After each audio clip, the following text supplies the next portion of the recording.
नमस्कार, मैं अबरारुल रहमानी, आप देख रहे हैं नेक्स्ट 9 न्यूज़। महाराष्ट्र में जिस तरीके से लगातार सत्ता में जो है वो परिवर्तन होने के बावजूद अब तक जो है महाराष्ट्र में स्थिरता जो है वह सरकार में कायम नहीं हो पाई। लेकिन इस बीच अब बड़ी खबर यही है कि रश्मि ठाकरे जो है लगातार अपने पति के बावजूद, उस पार्टी में रहने के बावजूद भी वो अपनी तरीके से रणनीति बनाते हुए नजर आ रही है। और उन्होंने इस रणनीति के तहत अब शिवसेना में जो नवयुवक है, जो नौजवान लीडर, उनको शामिल करने का जो मन है वो बना लिया है। और इसी सिलसिले में उन्होंने अमित ठाकरे को लगातार जो अलग अलग जिम्मेदारियों से है वो नवाजना शुरू कर दिया है। साथ ही उन्होंने राज ठाकरे के बेटे अमित ठाकरे पर भी दांव खेलना शुरू कर दिया है। अमित ठाकरे क्योंकि महाराष्ट्र की राजनीति में फिलहाल एक्टिव होते हुए नजर आ रहे हैं और उन्होंने अपनी पार्टी के विचार को लेकर के, अपनी पार्टी को मजबूती देने के लिए लगातार महाराष्ट्र के अलग अलग हिस्सों में जा करके जो है पार्टी के लिए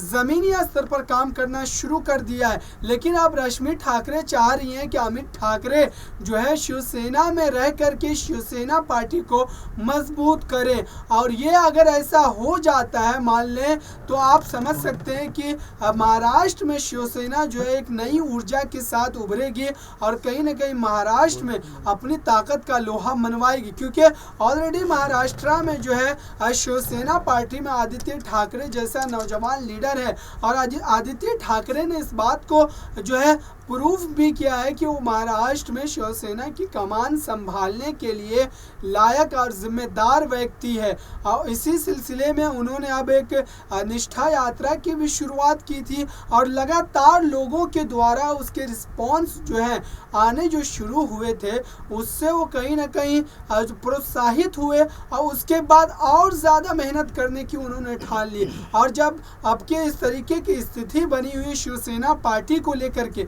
तो उनकी जिम्मेदारी और बढ़ जाती है और उस जिम्मेदारी को वो निभाते हुए नजर भी आ रहे। लेकिन रश्मि ठाकरे की तरफ से जो ये कदम उठाया गया है कि अमित ठाकरे को जो है शिवसेना में शामिल करवाया जाए, क्योंकि अमित ठाकरे शिवसेना की डूबती नैया को कहीं ना कहीं एक सहारा दे सकते हैं। क्योंकि नौजवान लीडर है और नौजवानों के लिए राजनीति अगर आपको करनी है तो आपकी पार्टी में कोई नौजवान नेता होना ज़रूरी है। देखते रहिए ताज़ा तरीन खबरों के लिए नेक्स्ट 9 न्यूज़ को। धन्यवाद।